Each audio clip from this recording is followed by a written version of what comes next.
Dear students, आज हम 7th class का 38 नंबर क्वेश्चन करेंगे। 38 और 7th क्लास। तो देखो क्या लिखा है इसमें। दी हुई आयत ABCD में एक सजातीय आयत बनाओ जिसकी एक भुजा ACD हो। देखो इसमें एक आयत पहले दे दी आपके पास, उसका नाम है ABCD। आपने पहले बिल्कुल आयत बनानी है, पर इसमें क्या लिखा है, में एक सजातीय त्रिभुज बनाए। एक आयत दे दी है, उसमें एक सजातीय त्रिभुज बनाए। बोलने का मतलब उसी की तरह आप आयत बनानी है, पर उसके बीच में बनेगी हो। तो इसमें देखो कैसे करना है आपने। सबसे पहले आपने अपनी मर्जी से आयत बनानी है। जैसे मान लो आयत कैसे बनानी है, तो इसके सभी कोण 90 डिग्री के होते हैं।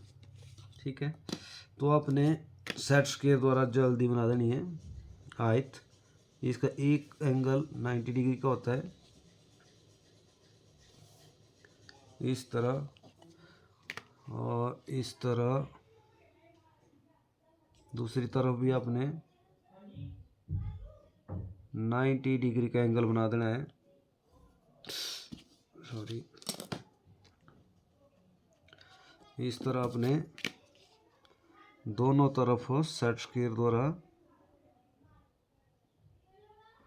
90 डिग्री का एंगल। अब आप हो सके तो ऊपर से भी इसी के समांतर अपनी मर्जी से आप एक लाइन ले लो और उसी के सीधे में आपने आगे थे। ये आपकी सेट स्क्वायर द्वारा ही आयत बनानी है आपने, इसमें कोई प्रकार द्वारा नहीं बनानी है। फिर इसमें आपको चापे वगैरह देना पड़ेगी।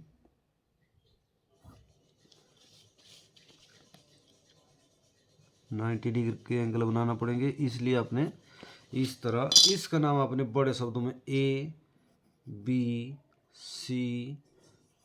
ये तो आपके पास दे दिया। अब आयत जिसकी एक भुजा AC दे दी है, एक आपके पास AC दे दिया। अभी देखो आपने अपनी मर्जी से लेनी है। मान लो मैंने ले ली, इसका नाम A, छोटे शब्दों में AC आपने ये दे दिया आपके पास। ये आपको बनाना पड़ेगा। अभी इसके आपको ये टीचर आपके एक भी नंबर नहीं देगा, ये अभी सिर्फ आपको बनाना पड़ेगी। अब ये बोल रहे हैं ABCD में सजातीय बनानी है, तो इसी की तरह बननी चाहिए। तो सबसे पहले आपने इनके कर्णों को काट दो। आप मान लो B को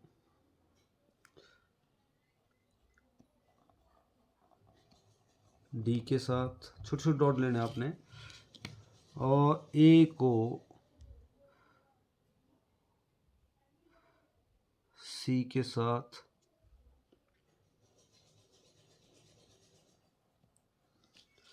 बीच में आपका आ गया मान लो O बिंदु। अब देखो, अब जो आपने AC ली है, AC आपने A से आगे काट देनी है। जहां भी AB कटती है उसका नाम मान लो E दे दो। आप अपनी मर्जी से नाम दे सकते हो। अब आपने ये जो आपकी लाइन है AC, इसी के समांतर आपने E से आगे लाइन ले जानी है, और ऐसे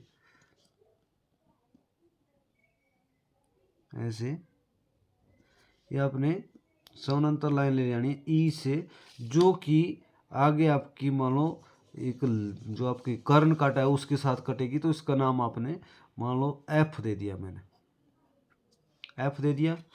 अब आपने CB के समानांतर, ऐसे कुछ बच्चे जो है समानांतर लाइन नहीं आती लेना, तो आपने ये सेट स्क्वायर से ज़्यादा अच्छा लगता है। इससे इस तरह F बिंदु से लेनी है, तो पहले आपने लेनी किसके समांतर है, CB के समांतर।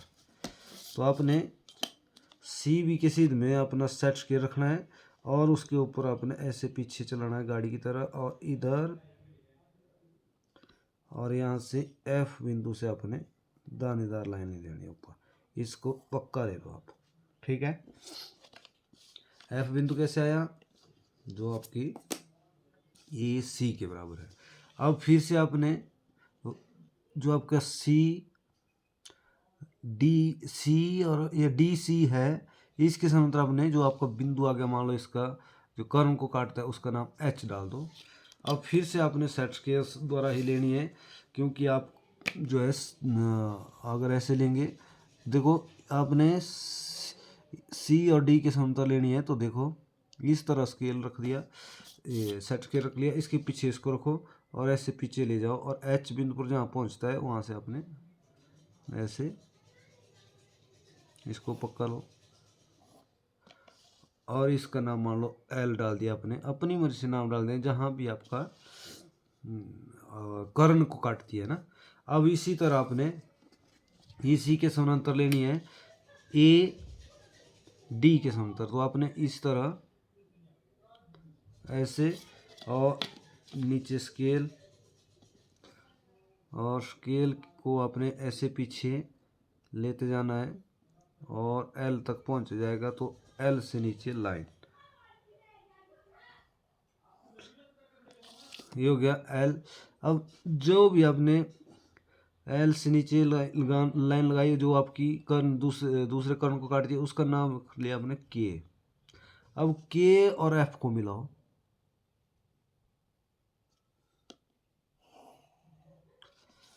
ये देखो बिल्कुल आयत बन गई आपकी, जिस तरह आपने बाहर बनाई हुई थी उस तरह ही ये आपकी इसी के अंदर आयत बन गई, सेम बन गई, सजातीय बोलते हैं उसको, इसी की तरह। तो इसे आयत कहते हैं। आयत की आमने सामने की भुजा बराबर होती है, तो ये आपको पता होना चाहिए।